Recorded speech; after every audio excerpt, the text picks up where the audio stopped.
Très bien, bah, merci Geoffroy. Je tiens d'abord à remercier le pôle VG Police Vallée et donc Monsieur Percher pour nous donner l'opportunité de présenter notre activité R&D. Donc, nous allons dans un premier temps nous présenter. Moi, je m'appelle Nathalie Leblanc. Donc, je suis directrice adjointe de l'unité de recherche, transformation et agro-ressources. Et responsable de l'équipe de recherche valorisation, d'une des deux équipes de recherche de cette unité, donc sur la valorisation en molécules et matériaux pour l'innovation. Alors, mon profil, moi je suis physico-chimiste des polymères et chimiste des matériaux biosourcés. Et donc, je suis accessoirement enseignant-chercheur également à UNILaSalle en chimie, en polymère naturel et puis tout ce qui est valorisation non alimentaire. Je vais laisser ma collègue Hélène se présenter. Oui, donc je suis Hélène Lenormand, je suis enseignant-chercheur à UNILaSalle. Donc, sur un poste à peu près à 50% d'enseignement, 50% de recherche. Donc, en enseignement, j'enseigne la chimie, la biochimie, et puis en recherche, donc je suis dans l'équipe de recherche de Nathalie, et je travaille notamment sur la qualité des agro-ressources. Et donc, moi, je suis Feriel Bakou, donc chargée de recherche au sein de l'équipe Vamine dirigée par Nathalie. Alors, j'ai donc une part beaucoup plus importante sur les projets de recherche, plus particulièrement sur ce qui va concerner la formulation des matériaux, ainsi que la partie biodégradation via les procédés de compostage. Et donc également une partie enseignement, mais plutôt au niveau des dernières années, sur justement des modules transverses recherche-enseignement qui nous permettent de présenter également à nos étudiants les résultats de nos travaux de recherche.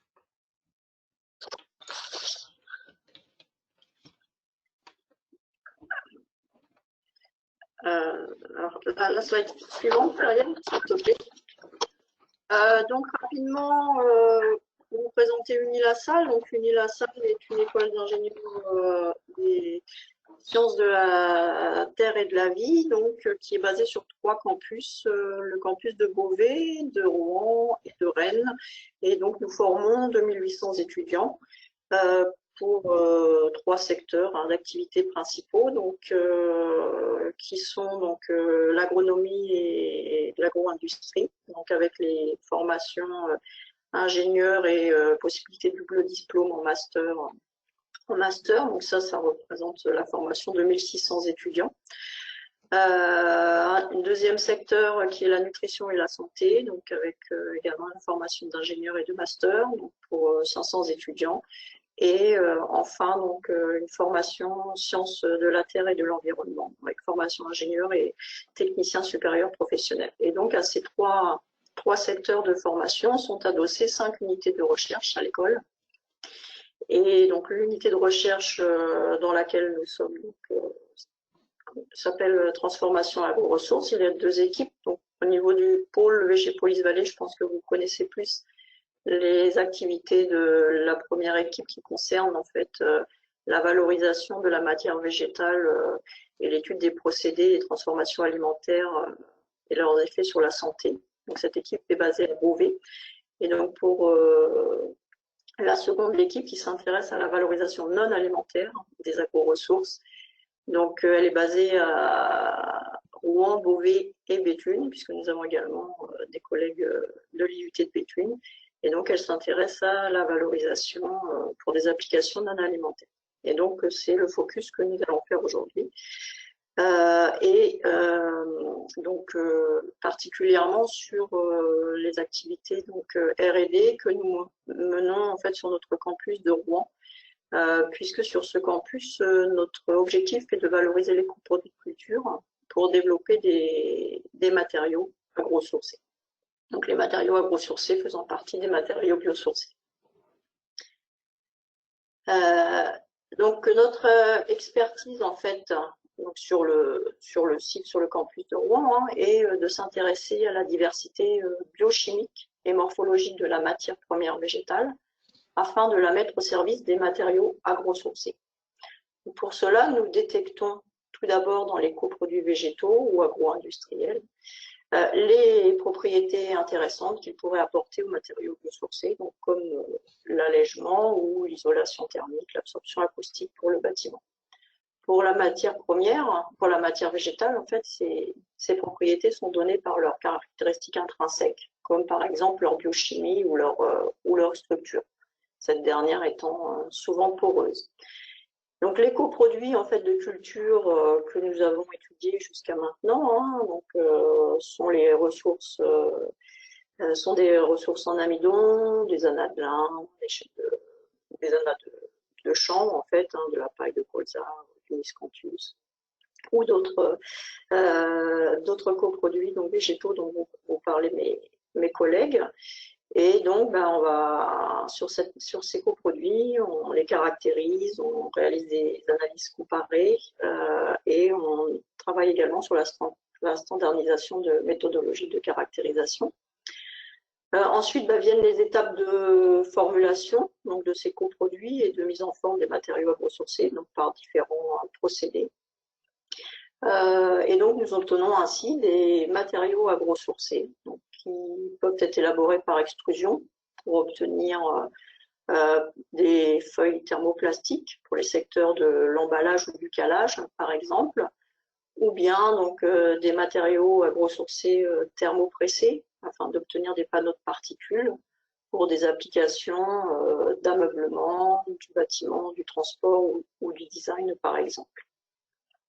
Et donc, une fois qu'on a ces matériaux, on va les caractériser. Donc, tout ce qui est mécanique, thermique, acoustique, comportement hygroscopique, bien sûr, biodégradabilité et également le comportement au feu.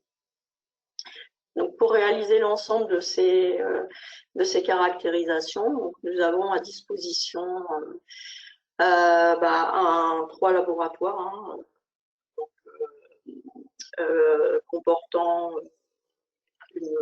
peu près 71 équipements. Donc,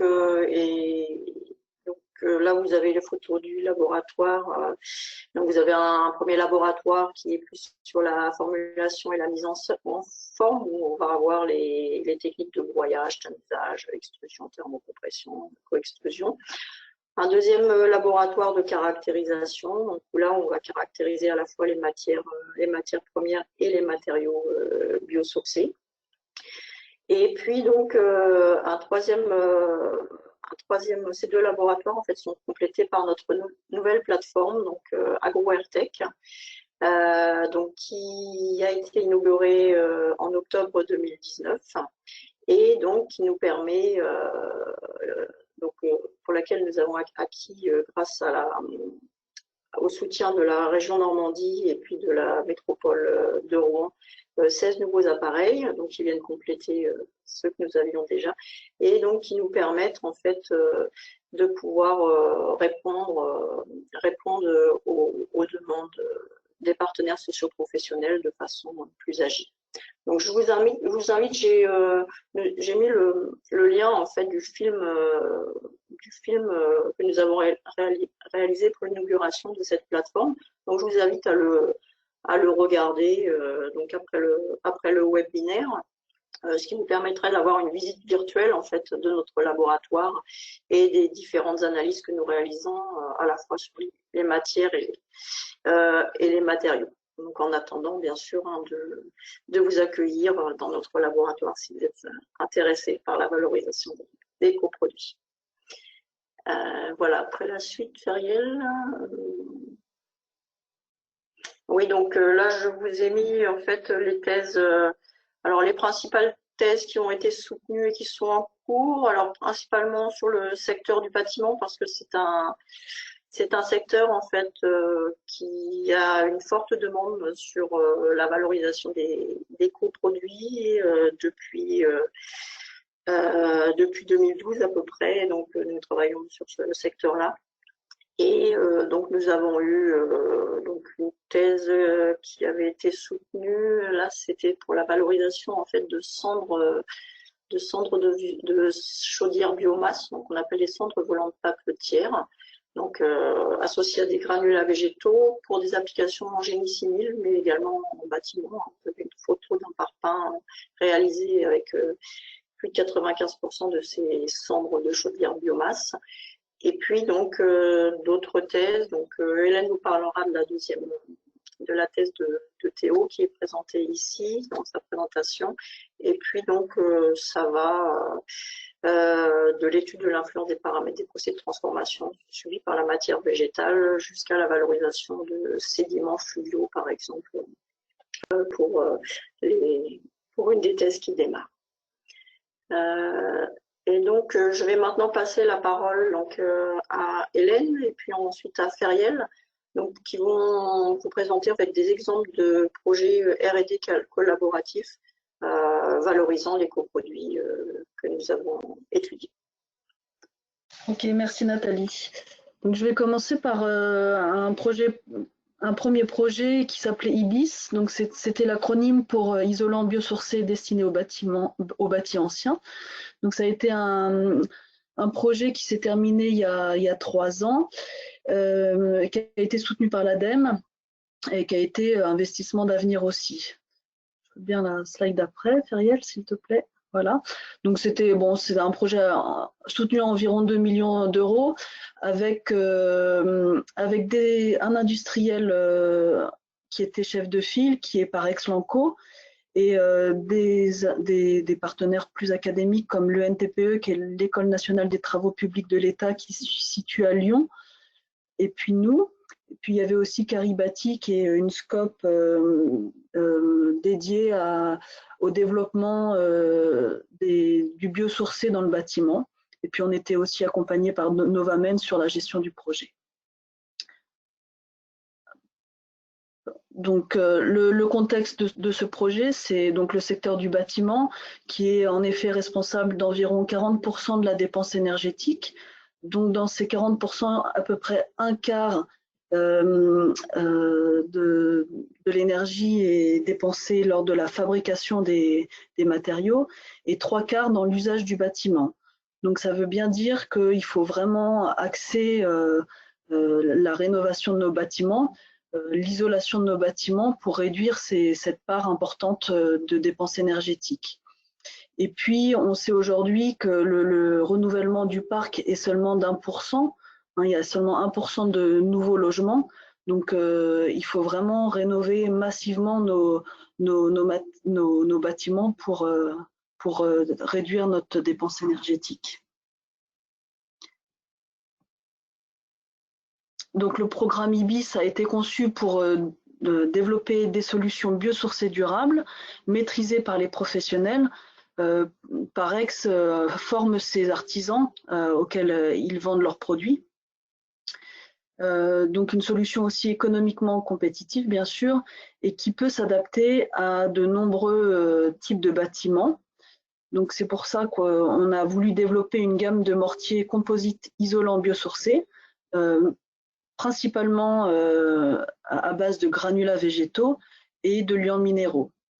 Donc, on avait un cahier des charges.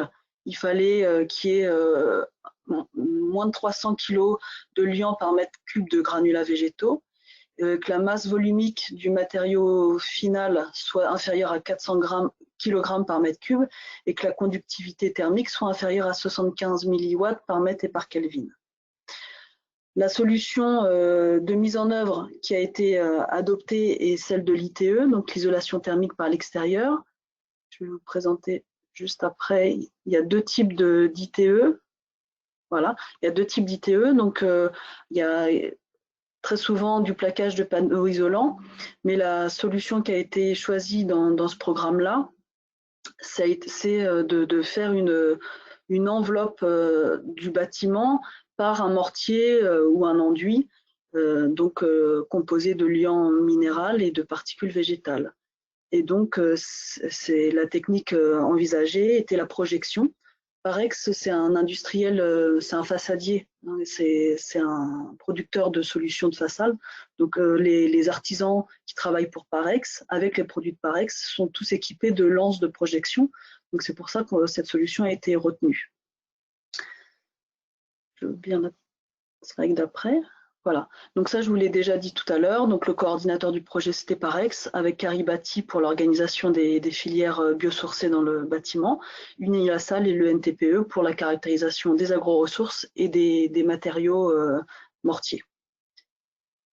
Donc le rôle d'Unilassal dans ce projet était principalement de travailler sur les agro-ressources. Donc la priorité était donnée au chanvre, mais on sait que le chanvre ne peut pas suffire pour répondre massivement à la demande. Donc dans ce projet-là, on s'est intéressé à d'autres agro-ressources qui sont présentes sur notre territoire français, aussi pour travailler localement, donc adapter le mortier à la géographie des agro-ressources. Donc on a travaillé sur le gisement des matières premières, sur les outils de transformation, c'est-à-dire comment est-ce qu'on passe de la tige au champ à la particule végétale qui va être incorporée dans le mortier. Et puis tout ça, il fallait aussi organiser des filières qui ne sont pas ou en cours de construction. Voilà. Donc on a travaillé sur ça aussi. Donc principalement c'était sur le chanvre. Ensuite on a voulu travailler sur le lin, sur le tournesol, sur le colza et sur le miscanthus. Et donc en rouge vous avez d'encadrer les particules végétales qui nous ont semblé intéressantes pour cette partie. Donc la chènevotte pour le chanvre, donc c'est l'intérieur de la tige.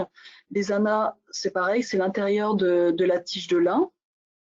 Pour le tournesol on a ciblé deux types de particules qui sont l'écorce de la tige, donc, et la moelle à l'intérieur de la tige. Et puis pour le colza et le miscanthus, pareil, il y a de la moelle et de l'écorce, mais on ne peut pas les séparer. Donc en fait, les particules végétales sont des morceaux de paille broyés. Donc voilà, donc nous avions plusieurs types de particules. Vous les avez en photo là, sur cette slide-là. Et sur ces particules, sur un lot de chaque particule, nous avons étudié en gros toute la biochimie et la microstructure de ces particules. Donc ça s'est décliné en différentes propriétés qui sont énumérées ici. Je vais vous montrer des exemples sur la slide d'après, mais ces propriétés-là ont été étudiées dans le but de comprendre la performance du granulat et la performance du granulat ensuite sur la performance du mortier biosourcé. Donc en termes de caractérisation, sur la slide, voilà, vous avez des exemples. Par exemple, en haut, je vous ai mis un graphe avec les cinétiques d'absorption en eau liquide. Donc c'est assez remarquable, il y a des grosses différences entre les agro-ressources. En bleu, vous avez la moelle de tournesol, donc c'est une agro-ressource qui ressemble à un peu de l'éponge et elle a une capacité d'absorption en eau très très importante, beaucoup plus importante que le reste des agro-ressources que nous avions testées, qui ont une capacité d'absorption finale, je dis, c'est à 24 heures, d'environ 4 fois leur masse initiale. Donc ces comportements différents sont expliqués par la microstructure des particules végétales et par leur biochimie aussi. Donc, pour illustrer la microstructure, vous avez une image MEB en bas à gauche. La majorité de nos agro-ressources sont issues de tissus conducteurs de sève, donc c'est pourquoi ils sont très poreux. Donc soit nous avons des types vasculaires comme ici, c'est-à-dire vous avez beaucoup de vaisseaux, ou alors on a aussi des types alvéolaires comme les moelles. Et tout ça induit une grosse porosité qui donne ensuite la performance thermique isolante. Et puis en bas à droite, vous avez un exemple de composition biochimique qui a été réalisé par la technique Van Sust, où on peut séparer donc les composés solubles dans l'eau, les hémicelluloses, les celluloses et ensuite les lignines. Et vous avez donc les résultats des différentes particules végétales testées. Et rien que si on regarde la moelle de tournesol, elle est composée sur ce lot-là à peu près à 50% par des composés solubles, alors que chènevotte ou anadelin, c'est environ 10-12% selon les lots, quoi. Donc il y a des grosses différences entre les agro-ressources. Voilà, une autre tâche aussi dans le projet IBIS a été de tester la variabilité des agro-ressources. Au début, je vous ai montré des résultats sur un lot d'agro-ressources. Dans IBIS, on a aussi testé la variabilité, c'est-à-dire qu'on a pris plusieurs lots. Ici, vous en avez 17 lots de chanvre, de chènevotte. On avait travaillé avec Ecopertica pour récupérer différents lots de chènevotte. Et rien qu'à l'œil, on voit des différences de couleur, de granulos, de taux de poussière, de taux de fibre. Donc et on a réalisé les différentes propriétés sur tous ces lots-là pour essayer d'avoir des gammes de variation. Donc, dans IBIS, on avait caractérisé qu'une douzaine de lots et on a voulu continuer cette étude de variabilité dans un projet qui s'est appelé Chanvrisol. Donc, c'est sur la slide d'après. Ouais. Sur la slide d'après, s'il te plaît. Voilà, merci Feriel.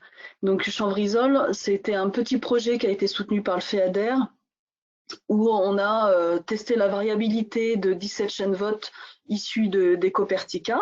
Donc Ecopertica, c'est une SIC qui se développe sur le mélange terre-chanvre et de façon très locale.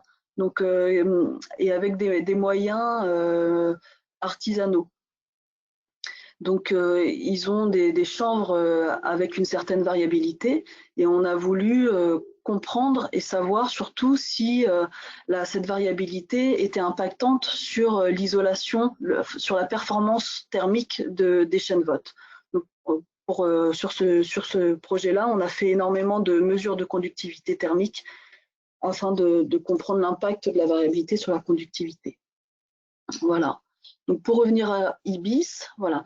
Donc en conclusion sur IBIS, donc on a identifié, on a caractérisé des particules végétales pour l'éco-construction. On a identifié aussi des paramètres de transformation à prendre en compte. Ça, j'en ai pas beaucoup parlé, mais bon, on pourra y revenir plus tard si vous voulez. Et on a travaillé sur la variabilité des particules végétales. On a aidé Parex donc à construire un cahier des charges pour l'agro-ressource. Et puis, en finalité de ce projet, il y a eu le lancement du produit de Parex qui s'appelle Par Nature, qui propose un liant minéral, une formulation de liant avec la chènevotte en agro-ressources, avec une masse volumique de 310 et une conductivité de 66 milliwatts par mètre et par Kelvin. Donc, je vous ai mis aussi un petit lien sur le lancement de ce produit. Vous aurez plus de détails dans le film. Et puis, une autre conclusion de ce projet IBIS a été l'identification d'un autre granulat, donc d'une autre particule végétale à fort potentiel, qui était la moelle de tournesol. Et c'est pourquoi on a construit un deuxième projet qui s'appelle DIVA, avec les mêmes acteurs, hein, avec Parex, Caribati et le NTPE, entre autres. Donc DIVA, c'est pour démonstrateur industriel, valorisant les agro-résidus en éco-construction et en bio-rénovation. Donc c'est encore un plus gros projet que IBIS. Pareil, ça a été financé, c'est encore en cours par l'ADEME et c'est aussi un investissement d'avenir. Donc pour aller vite, voilà. Donc c'est un plus gros projet. Donc c'est ce que je vous disais, il est en cours, il a même été repoussé jusqu'à 2021. Et les partenaires sont les mêmes que pour IBIS, mais en plus, il y a 3 coopératives agricoles qui sont la Dauphinoise, le GDA de Loches et Ovalie Innovation. Et en plus, il y a un équipementier de machines agricoles qui est FLDI. Donc les marchés de DIVA sont le même que pour IBIS, c'est-à-dire l'éco-rénovation, mais il y a aussi en plus l'éco-construction avec par exemple la préfabrication d'éléments ou l'isolation de sol aussi. Donc dans ce projet DIVA, les tâches d'Unilassal sont la caractérisation des agro-ressources, donc principalement des moelles de tournesol et des moelles de maïs. Et pour ces agro-résidus, les filières ne sont pas montées. Donc, la matière est disponible au champ, mais on est incapable d'en proposer sur le marché en grande quantité. Donc il faut absolument monter la filière, donc c'est l'objet de ce projet-là, pour d'une part trier entre la moelle et l'écorce, et puis caractériser, formuler les produits, le changement d'échelle bien sûr, hein, on fait des démonstrateurs dans ce projet-là, et puis après pour Parex, la certification des produits qu'ils veulent mettre sur le marché. Donc là, c'est pareil, vous avez une slide sur la variabilité de la matière. Donc on a énormément de lots de moelle de tournesol qui nous viennent des différentes coopératives à caractériser. Et du coup, on travaille aussi sur la variabilité des lots. Donc c'est toujours un peu la même idée. Donc ici, vous avez des résultats d'absorption en eau, de masse volumique, de taux de pureté. Et vous avez des images MEB, donc je vous disais, les moelles, elles sont plutôt alvéolaires, donc on voit bien sur les images MEB le nid d'abeille proposé par les moelles. Donc en conclusion sur ce projet DIVA, donc il est encore en cours, donc on sait que c'est très prometteur parce que la moelle a une performance thermique assez importante. Mais il y a encore un gros travail sur le montage de la filière de la tige de tournesol hein, pour optimiser le rendement de la récolte en tige et puis pour trouver un équilibre financier afin de pouvoir apporter un revenu supplémentaire aux agriculteurs.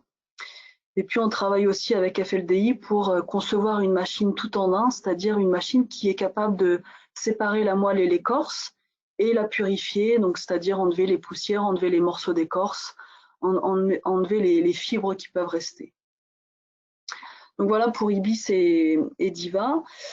Ecoterra, c'est aussi un projet qui a été financé par l'ADEME et pour celui-ci, c'était un projet pour développer des mortiers à base de terre crue et de chanvre. Donc on a travaillé avec l'Université de Bretagne, avec Ecopertica aussi, et l'IFSTAR de Nantes. Et ce projet est en train de se terminer parce que le thésard qui travaillait sur ce projet, Théo Venceslas, a fini sa thèse en novembre dernier. Donc le but, lui, de sa thèse, c'était de comprendre si la variabilité de terre locale et de chanvre locaux avait un impact sur les propriétés du mortier résultant. Donc, la slide d'après va l'illustrer. On avait donc trois chaînes votes différentes, 28 terres différentes. Dans le petit tableau, vous avez donc toutes les propriétés qui ont été travaillées et savoir si la variabilité de ces propriétés-là avait un impact sur les performances du mélange terre-chanvre. Voilà. Hop, on passe après. Donc en conclusion sur les agro-ressources, on sait que le chanvre ne pourra pas suffire aujourd'hui avec ses 17 000 hectares annuels, donc il faut travailler sur d'autres agro-ressources.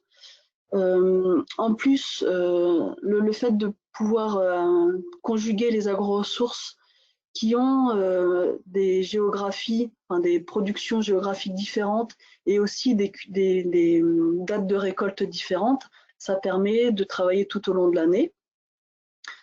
Un point qui est très important, c'est de différencier le gisement et la disponibilité. C'est-à-dire le gisement, on sait qu'on a à peu près en potentiel 15 millions de tonnes par an de particules végétales sur notre territoire, mais par contre, elles ne sont pas forcément disponibles. Donc, il faut vraiment travailler sur cet aspect de filière, de pouvoir rendre disponibles nos agro-ressources. En conclusion, sur les propriétés, ce qu'on appelle, donc sur le petit schéma là en jaune, ce qu'on appelle fonctionnalité des particules végétales, c'est-à-dire c'est les performances que les particules peuvent apporter aux matériaux biosourcés. Donc pour les particules dans la construction, c'est souvent sur l'isolation thermique et l'absorption acoustique qu'on travaille. C'est pour ça qu'on incorpore des particules végétales dans nos matériaux. Ces fonctionnalités, en fait, elles sont apportées par les caractéristiques intrinsèques des particules végétales qui sont, en résumé, sur la microstructure très importante, sur la porosité très importante et sur le caractère biochimique On peut concevoir nos particules végétales comme un composite, c'est-à-dire un matériau qui est composé de différentes molécules comme la cellulose, les hémicelluloses, etc. Donc ces deux facteurs-là influencent énormément la fonctionnalité. Et puis, en vert, je vous ai indiqué les facteurs d'influence des caractéristiques intrinsèques. Donc on a des facteurs d'influence intrinsèques au végétal, c'est-à-dire les conditions naturelles de croissance, de maturité, les différentes espèces, la localisation dans la plante aussi, si c'est une balle, donc une enveloppe de graines, ou si c'est un morceau de tige, c'est pas la même localisation, donc on va pas avoir les mêmes propriétés. La transformation que subit notre agro-ressource pour en faire des particules végétales est impactante aussi sur les propriétés. Et puis les conditionnements dans les labos, sur le chantier, tout ça impacte aussi les caractéristiques. Donc ça, c'est ce que j'appelle des facteurs d'influence intrinsèques au végétal. Mais il y a aussi des facteurs extrinsèques. Et ça, c'est plutôt lié à comment on caractérise notre particule végétale, avec quel protocole, quels sont les paramètres de protocole de mesure. Et là, il y a encore du travail à faire pour homogénéiser tous ces protocoles. En conclusion, j'ai envie de vous dire que bien sûr, on a énormément d'agro-ressources, donc ça génère de la diversité naturellement, mais on peut voir cette diversité, cette complexité comme source de potentialité quand on veut répondre à différents cahiers des charges industriels. Donc moi, je vois plutôt cette diversité, cette variabilité comme un atout pour répondre aux besoins, aux nombreux besoins industriels. Voilà, je laisse la parole à Feriel pour d'autres projets. Merci Hélène. Donc, moi, je vais vous présenter, dans le cadre des illustrations de projet R&D, le projet SBWRC pour Sustainable Bio and Waste Resources for Construction, qui est un projet qui a été soutenu par des fonds européens dans le cadre d'un appel à projet Interreg France-Manche-Angleterre, rassemblant 8 partenaires pendant 27 mois, donc qui s'est terminé en juin dernier, pour un budget global d'environ 2 millions d'euros. Les objectifs principaux de ce projet ont donc été d'analyser une série de ressources valorisables, biosourcées et ou issues de déchets, donc émanant de la zone France-Manche-Angleterre, c'est-à-dire donc le sud de l'Angleterre et le nord de la France. On verra quelques cartes juste après. À partir de cette analyse, donc de concevoir et de produire 3 prototypes d'isolants thermiques, donc devant être innovants et sobres en carbone, avec un objectif de réduction d'impact environnemental d'environ 25% par rapport aux isolants conventionnels. Et donc, une fois ces prototypes réalisés, de les tester, donc d'évaluer leurs propriétés, leurs performances, mais également leur coût économique et leur impact environnemental, notamment via des déploiements sur des sites pilotes en France et en Angleterre. Donc, ce projet a été porté par Nomadeis, un cabinet de conseil en développement durable. La conception et l'élaboration des prototypes a été portée par 2 universités anglaises, l'université de Bath et l'université de Brighton, ainsi donc que 2 écoles d'ingénieurs françaises, l'ESITC, donc l'école supérieure d'ingénieurs des travaux de la construction située à Caen, et donc Unilassal. La diffusion et la communication des résultats a été portée par Construction 21 côté français et l'association ASBP côté anglais. Et nous avons également bénéficié de l'expertise en économie circulaire et du monde des déchets du groupe Veolia. Donc, préalablement à la conception de ces prototypes, le cabinet Nomadeis a mené 4 études, notamment une étude de gisement, comme l'indiquait Hélène tout à l'heure. Voilà, c'est un point important, cette disponibilité et cette notion de gisement. Donc, ils ont réalisé toujours donc sur le périmètre de la zone transmanche, donc je disais le sud de l'Angleterre et le nord de la France, donc des quantifications des matières qu'on a souhaité analyser en fonction des régions. Ils ont également fait une analyse de l'environnement du bâti pour montrer un peu les contrastes qui existaient entre la France et l'Angleterre du point de vue des types de territoires qui sont plutôt ruraux en France sur cette zone et donc majoritairement urbains sur la zone anglaise. Ils ont également mené une analyse de l'environnement juridique concernant l'aspect déchets qui est assez spécifique. Voilà, la complexité de valoriser des déchets dans le domaine du bâtiment. Et donc, on a également comparé dans le cadre de ce projet différentes méthodologies d'évaluation de l'impact environnemental pour retenir donc l'analyse de cycle de vie comme indicateur pour tester l'impact environnemental des matériaux produits lors du projet. Donc, 3 prototypes ont été réalisés pendant ce projet. Le prototype 1 porté par Unilassal, donc à base de moelle de maïs, c'est celui que je vais vous détailler par la suite. Le prototype 2 réalisé à base de polyester venant de déchets de literie, porté par l'Université de Brighton et le SITC de Caen. Et le prototype 3 à base de paille de blé, porté par l'Université de Bath. Donc pour nous, nous avons choisi pour réaliser notre prototype une ressource particulièrement abondante et très peu valorisée dans le cadre de la culture de maïs en grains. C'est donc la canne de maïs. Donc vous voyez une photo au milieu du slide. Donc ressource abondante puisqu'on est environ sur 1,4 million d'hectares de culture de maïs grain en France. Un peu moins en Angleterre puisqu'on est en dessous des 8000 hectares.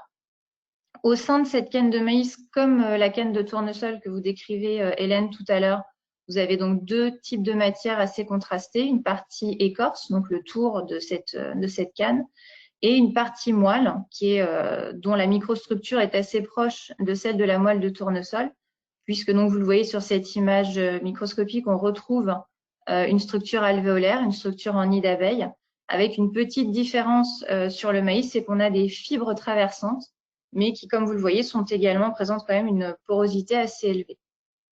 Et donc, nous avons vérifié au préalable, puisque l'objectif étant quand même d'élaborer des prototypes à visée commerciale, donc pouvant être réalisés à échelle industrielle. Nous avons étudié qu'il était possible d'obtenir cette quantité de moelle de maïs à grande échelle. Elle fait l'objet la séparation entre l'écorce et la moelle fait l'objet d'un brevet depuis 2014. Donc, nous avons travaillé avec le détenteur de ce brevet, qui est donc en capacité de fournir cette matière première à grande échelle. Matière première dont nous avons estimé pendant le projet la quantité disponible qui serait d'environ 420 000 tonnes par an.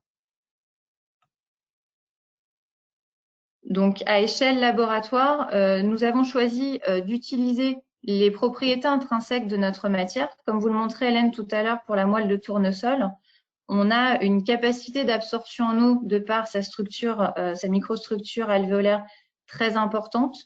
Dans sa composition biochimique, on note également une composition en composés solubles très importante également. Donc, nous avons choisi d'élaborer une formulation très simple à base uniquement de moelle de maïs et d'eau.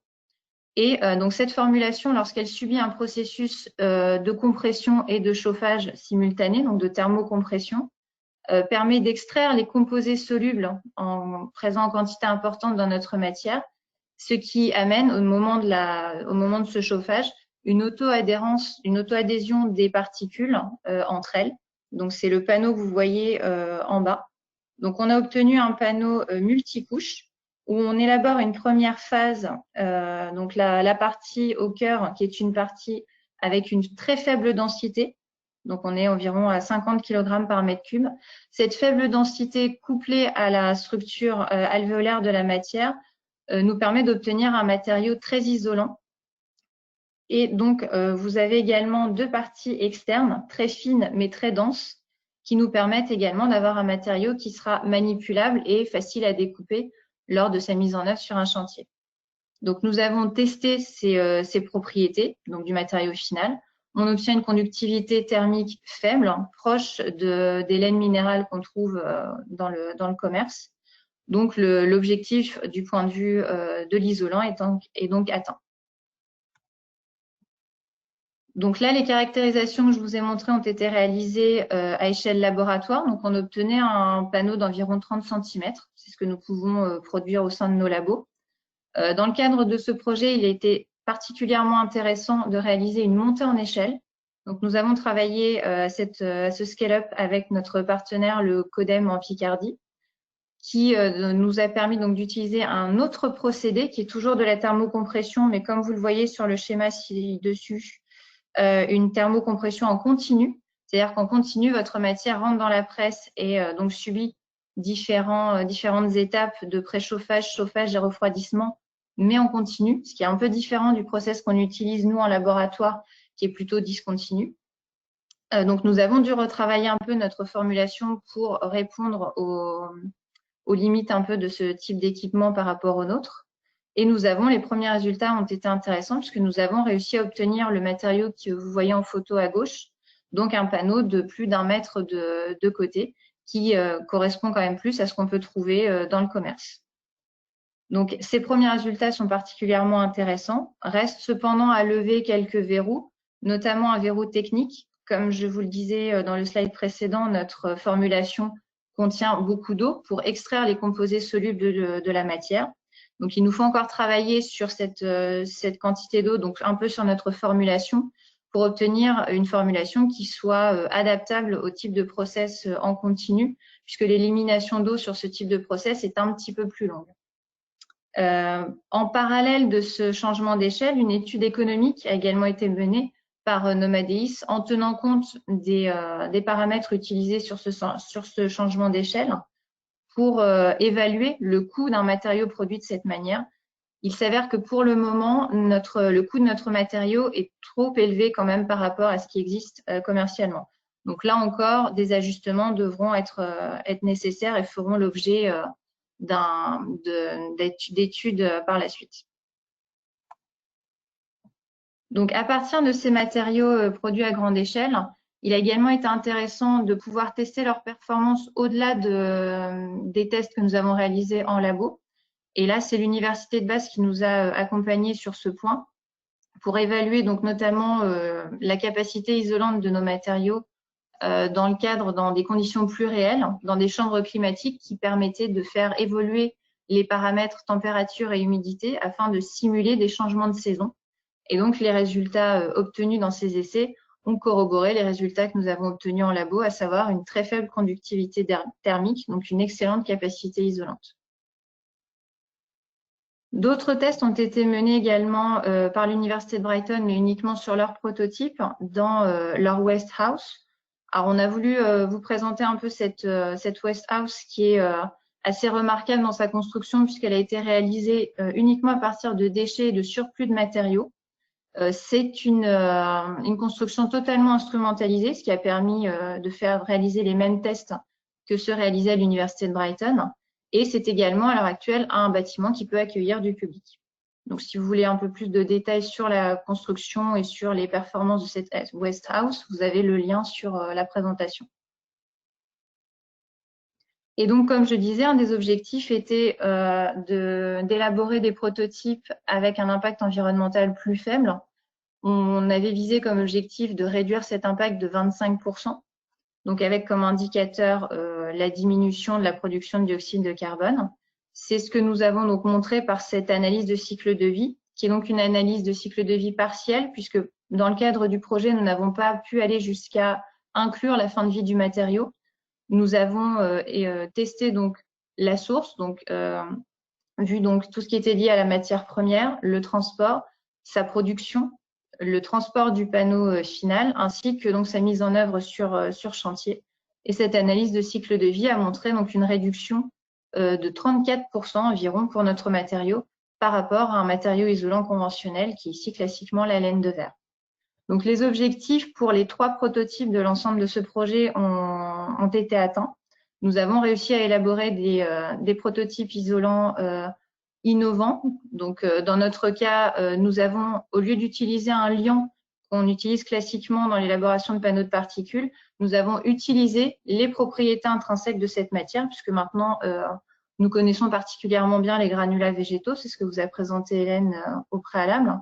On utilise donc ces propriétés pour en faire un matériau particulièrement performant et qui répond aussi bien aux critères donc de performance technique que de performance environnementale. Je vais donc maintenant redonner la parole à Nathalie. Oui, effectivement. Donc là, Feriel et Hélène vous ont présenté des exemples de matériaux pour le bâtiment. Donc, il y a d'autres exemples de projets collaboratifs que nous avons menés en réponse à Par exemple, la problématique d'allègement dans le transport. Donc, avec le premier projet à gauche, là, le projet AGEM qui est l'acronyme de agromatériaux embarqués, pour lequel nous avons testé un panneau de moelle de tournesol thermocompressé seul, sans liant externé, où il a été comparé l'absorption acoustique de ce matériau avec une mousse polyuréthane. Et donc, on a le même ordre de grandeur que pour l'absorption acoustique de la référence. Pour le transport également, vous avez le projet à droite ici de la slide, donc, qui est le projet Olco pour optimisation du lin pour les matériaux composites. Donc là, l'objectif, c'était en fait d'étudier l'influence de trois paramètres d'utilisation des fibres de lin. Donc, deux paramètres sur la fibre, en fait, la tige. Donc, le degré de maturité de la tige et puis le degré de rouissage. Et puis, donc, troisième paramètre qui est les paramètres de transformation de la fibre de lin pour élaborer donc, un matériau biocomposite constituant la plage arrière de voiture.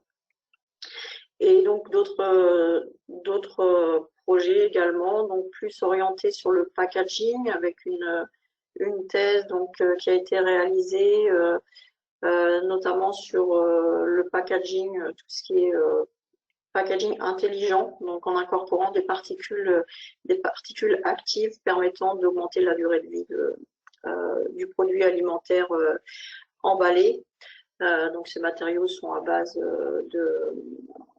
amylacée, donc avec un mélange ou une co-d'extrusion avec des polymères biodégradables, ou alors des panneaux de particules, donc 100% biosourcés, puisqu'on travaille également au développement de liants biosourcés pour les panneaux de particules destinés à l'ameublement.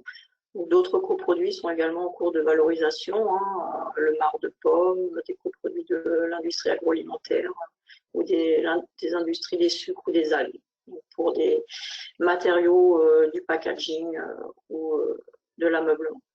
Donc pour conclure, en fait, sur les matériaux biosourcés, c'est vrai qu'il y a encore une méconnaissance, donc il y a encore un besoin de connaissance et de reconnaissance de ces matériaux biosourcés.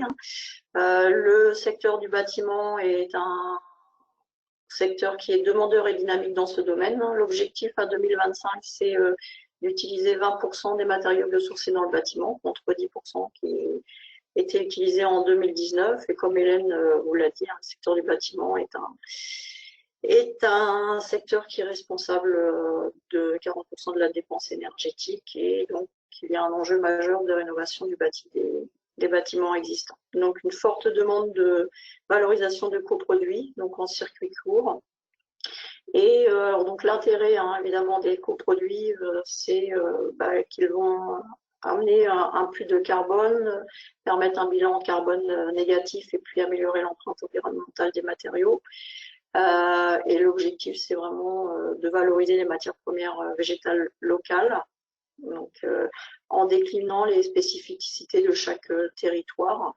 Donc, puisque sur chaque territoire, on va avoir des gisements différents, mais donc, comme Hélène l'a dit, un gisement ne veut pas dire disponibilité économique, et donc il y a encore beaucoup de travail à faire dans ce domaine, ainsi que sur la variabilité en fait de la matière, qui est inexorable à ces matières premières, donc végétales, mais qui est compatible avec un cahier des charges de Laval. Voilà, donc nous vous remercions pour votre attention. Merci beaucoup. Alors, y a-t-il des questions? J'ai vu qu'Olivier, tu m'avais posé 2 questions. Je ne sais pas si tu as eu réponse sur les performances de la moelle de maïs, notamment. Tu as des questions, une question plus précise ou une réponse a été apportée en cours de présentation? Alors, il y avait bonjour tout le monde, il y avait beaucoup de quelques résultats concernant la moelle de tournesol. C'était pour voir un peu à à côté de ça, la moelle de maïs, est-ce que c'est aussi prometteur ou un peu moins, ou est-ce que c'est moins avancé, voilà. Alors pour la moelle de maïs, je vais peut-être répondre. Donc non, effectivement, c'est tout aussi prometteur que la moelle de tournesol. Après, voilà, c'est les circuits, les filières qui sont encore au début, un peu comme le tournesol. Comme je vous disais, nous, on a travaillé avec un fournisseur de moelle de maïs, qui est le détenteur du brevet que je cite dans la présentation. Donc après, il y a encore du travail, puisqu'à l'heure actuelle, lui, la vend plutôt comme absorbant uniquement. Donc il n'y a pas encore de vrai débouché dans une voie un peu différente.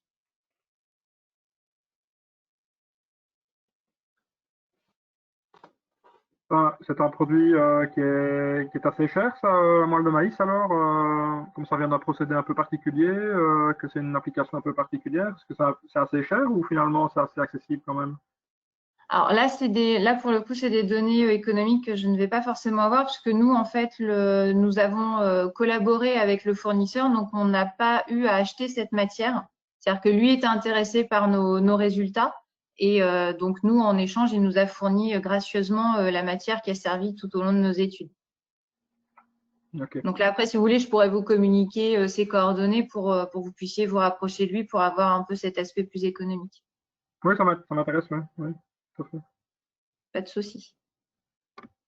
Merci. Et après, Olivier, tu avais une question aussi sur la paille de lin oléagineux? Oui, oui, c'est vrai. Au niveau application, est-ce qu'il y a une filière organisée pour la récolte des pailles de lin qui sont cultivées pour la graine, en fait? Non, je ne crois pas que ce soit organisé pour le lin oléagineux parce que le lin oléagineux est cultivé pour ses graines. La paille, je ne pense pas qu'elle soit ramassée et si elle est ramassée, elle n'est certainement pas défibrée. Donc il n'y a sûrement pas la séparation entre les fibres et les anats de lin. Et en plus, de mémoire, ça fait longtemps que j'avais travaillé sur ça, mais il me semble que les rendements en paille pour le lin oléagineux sont nettement inférieurs au lin textile. Il me semble que c'est de l'ordre de 7 tonnes par hectare pour le lin textile et environ 2 pour le lin oléagineux. Donc il y a nettement moins d'anats de lin qui vont en résulter. Mais après, ça peut quand même être intéressant. En tout cas, en termes de propriété, je pense que c'est comparable aux autres agro-ressources ou du moins les anats de lin textiles. Mais en termes de rendement et de quantité de matière, c'est certainement moindre. Oui, je pose la question parce que c'est vrai qu'en culture de lin oléagineux, la paille est quand même, c'est vrai que vous avez raison, hein, c'est moins productif. Par contre, c'est assez embêtant pour l'implantation de la culture suivante, le travail du sol, etc. Et j'ai vu il n'y a pas longtemps une étude du pôle IAR qui reprenait ces pailles de lin oléagineux comme source possible avec une caractérisation de ces fibres-là et effectivement plutôt des fibres plus courtes. Si je me souviens bien, je n'ai pas été revoir exactement, c'est ce que j'ai retenu. Effectivement, des fibres où il n'y a pas vraiment d'intérêt de faire le défibrage. Mais où par contre, effectivement, on peut, un peu comme la Chenevaux, j'ai l'impression, avoir des particules plus petites qu'on pourrait utiliser. C'est pour ça que je pose la question. Mais je n'ai pas connaissance non plus actuellement de circuits organisés d'approvisionnement de ce type de matière. Donc c'est pour ça que je pose la question. Non, mais je pense qu'il n'y a pas, oui. Et ces cultures de lin et de chanvre sont particulières parce qu'elles nécessitent vraiment cette transformation de la tige, de ce défibrage de la tige. Voilà. Et pour la paille de lin oléagineux, je pense pas que ce soit opérationnel. Ok, merci. Très bien, merci. Il y a d'autres questions? Aurélien, tu avais des questions? Alors sur la... Oui, bonjour. Non. Ouais, vous m'entendez? Oui. Non, mais je me faisais une question parce qu'en région, il y a des travaux qui sont faits on ne parle pas d'isolement sourcé, mais juste de travaux de prendre la paille et ça pose des questions aussi agronomique du prélèvement de la paille, alors que c'est un atout agronomique sur le retour au sol. Et du coup, je posais la question, en fait, parmi tout ça, et comment on arrive à évaluer l'intérêt économique du biosourcé, mais deux aussi de l'impact agronomique de retirer ces ressources qui peuvent avoir un intérêt de retour au sol. Voilà, la question est plus large, je ne sais pas si elle est très claire, mais c'est presque. Oui, elle est claire. Alors, on n'a pas forcément. Nous, on ne fait pas ce type d'études. Il faudrait travailler avec des agronomes pour ça, mais c'est très intéressant et on sait qu'il ne faut surtout pas tout prélever. Après, on sait aussi, par exemple, pour le tournesol, l'apport nutritif de la tige qui pourrait retourner au sol est assez faible. En fait, la tige de tournesol, semble-t-il, est intéressante plutôt pour l'aspect aération du sol. Et il semblerait que laisser peut-être un tiers de la tige et récupérer les 2 tiers, ça pourrait convenir, par exemple. Et nous, on ne travaille pas sur cet aspect agronomique, mais on est tout à fait conscient qu'il ne faut surtout pas récupérer la totalité des tiges végétales disponibles sur notre territoire. Non, je posais la question parce qu'on a pas mal de projets des fois par des acteurs non agricoles qui estiment que finalement ces coproduits, c'est des déchets et donc les agriculteurs seraient prêts à les donner gratuitement. Et du coup, on arrive avec des modalités économiques où c'est quand même, si on analyse purement biologiquement parlant, même si c'est un coproduit, c'est quand même quelque chose qui a coûté énergétiquement à la production. Donc voilà. On sait bien, et les industriels du bâtiment qui ne sont pas familiers du tout avec le côté agricole en prennent maintenant conscience. Parce qu'au début, tout le monde pensait, comme vous venez de le dire, que voilà, c'est disponible au champ, donc c'est gratuit, et que voilà. Mais non. Et d'ailleurs, c'est tout l'enjeu du montage des filières et de trouver cet équilibre économique. Hein. Et c'est pas gagné, hein. C'est vraiment. Il y a un coût logistique énorme hein, sur la récolte, la transformation, le stockage de la matière pendant un an. Et la rémunération des agriculteurs qui ramassent. Bien sûr. Ouais, c'est ça. Puis avec la question, quand on rajoute de la logistique, on perd la valeur ajoutée du produit. Donc, il faut qu'il y ait les unités de transformation, en tout cas, première transformation de proximité. Oui, c'est ça. Tout l'intérêt de travailler très localement parce que c'est des agro-ressources qui sont très légères, donc qui prennent beaucoup de place. Et donc, le transport de ces agro-ressources est très coûteux parce que très volumineuse. Donc, il faut vraiment travailler en local avec l'agro-ressource locale.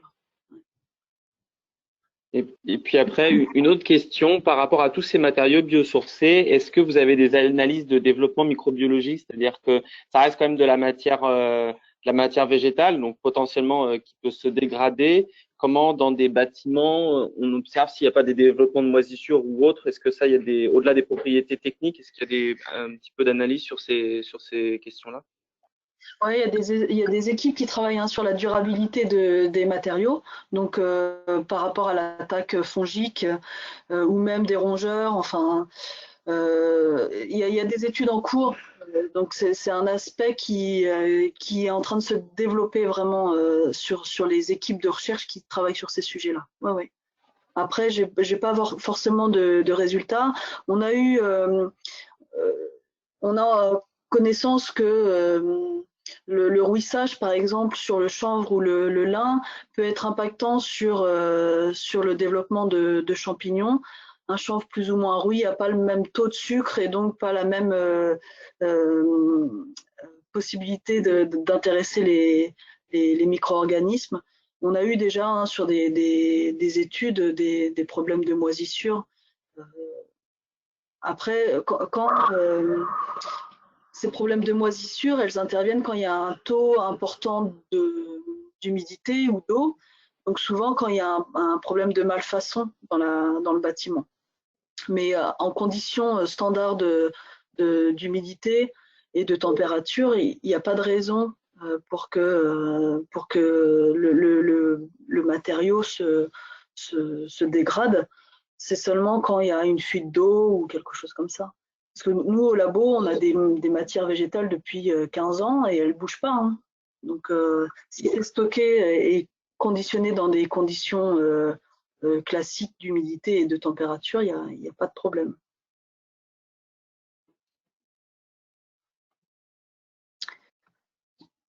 Il y avait une question aussi là, sur la valorisation des cannes de tournesol, un projet avancé du côté de Loches. Le GDA de Loches fait partie du projet DIVA. Donc, ils avaient travaillé sur la séparation de la moelle et de l'écorce de tournesol avec des moyens artisanaux. Et ils font partie du projet DIVA et ils sont force de proposition sur tous ces aspects-là. Donc, on continue à travailler avec eux sur ça.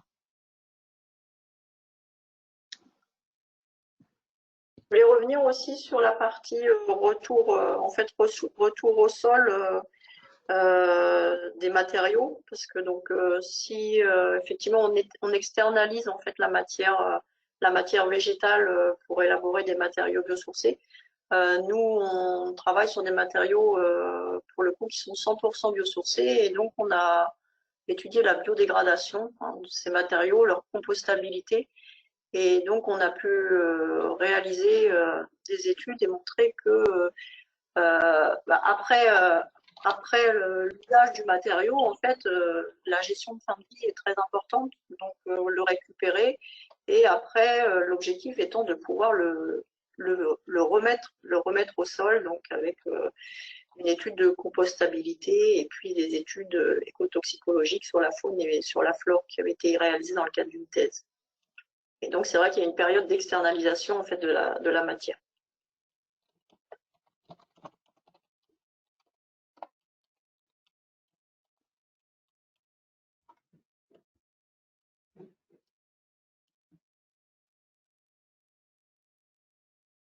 Nathalie, je crois qu'il y a une question pour toi plutôt sur les applications possibles en emballage, notamment alimentaire. Quel est votre avis sur la plus-value technique des matériaux biosourcés dans ce domaine, sur les perspectives de développement qu'ils représentent?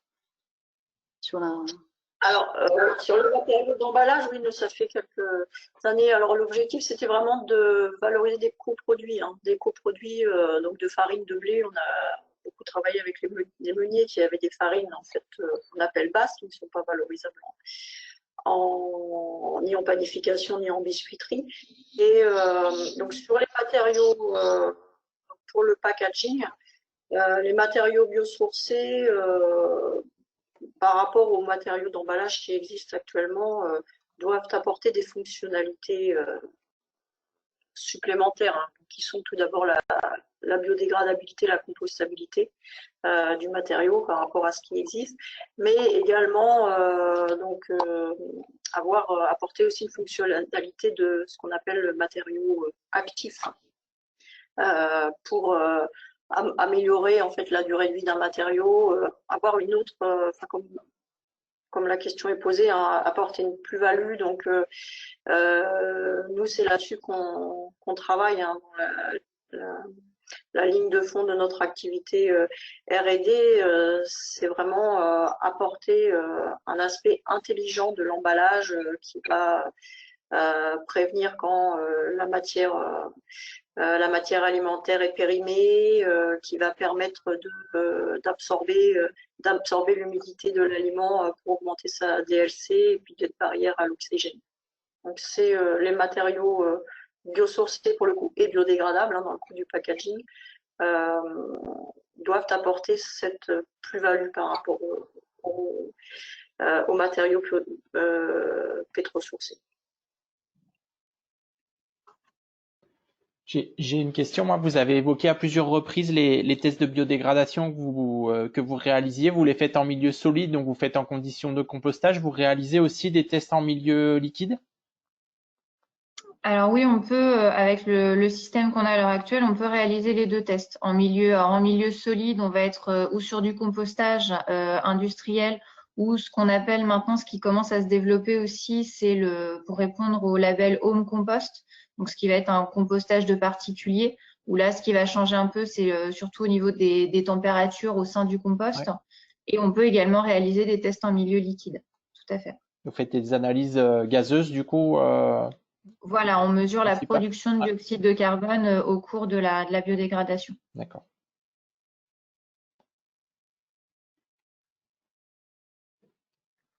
Je ne sais pas s'il y a d'autres questions.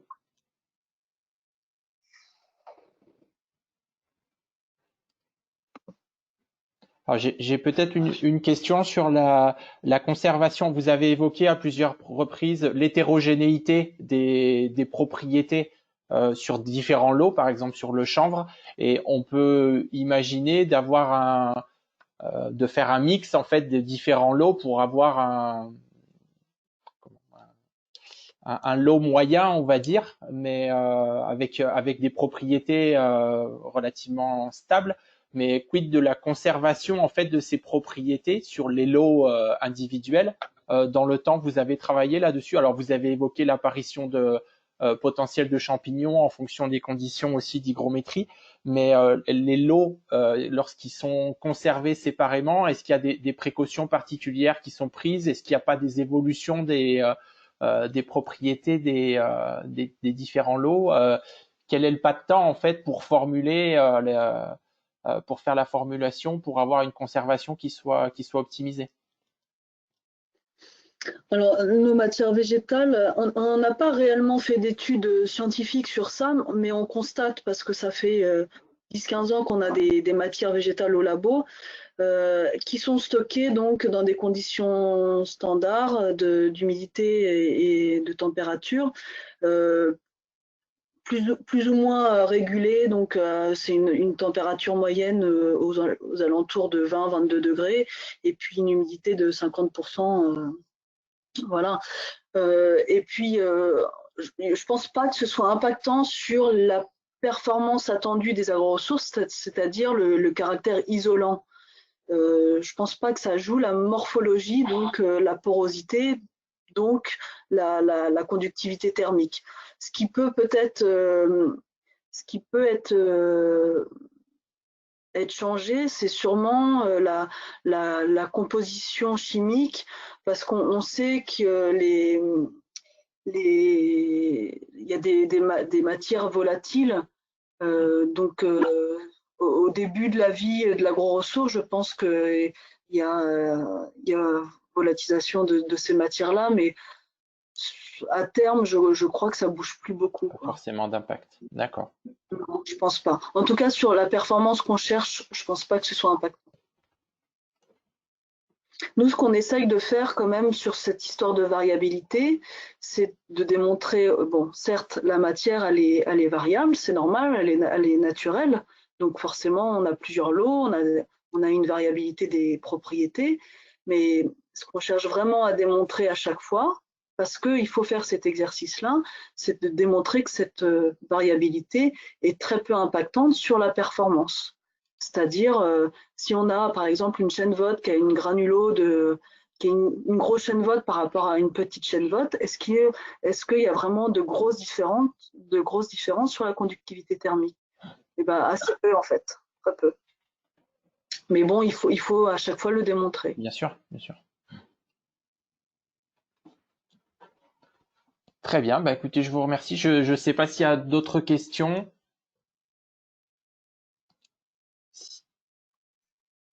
Si ça n'est pas le cas, je vous propose de clôturer là. De toute façon, si d'autres questions apparaissaient, on pourra toujours après remettre en relation, enfin ou poursuivre les échanges par la suite. Donc moi, j'ai procédé à l'enregistrement du webinaire qui pourra être mis à disposition. Alors sauf contre-ordre hein, de votre part, ou si vous souhaitez modifier le contenu de la présentation avant diffusion. De toute façon, la diffusion serait limitée aux adhérents ou aux participants à la session d'aujourd'hui. Donc, on pourra en discuter par la suite.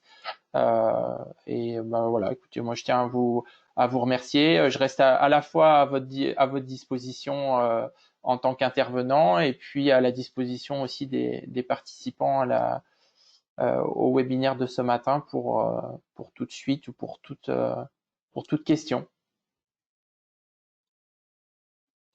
Bah, merci beaucoup. Voilà. Merci beaucoup. Merci à vous pour votre attention. Merci, bonne journée. Au revoir. Merci, bonne fin de journée, au revoir. Au revoir. Au revoir.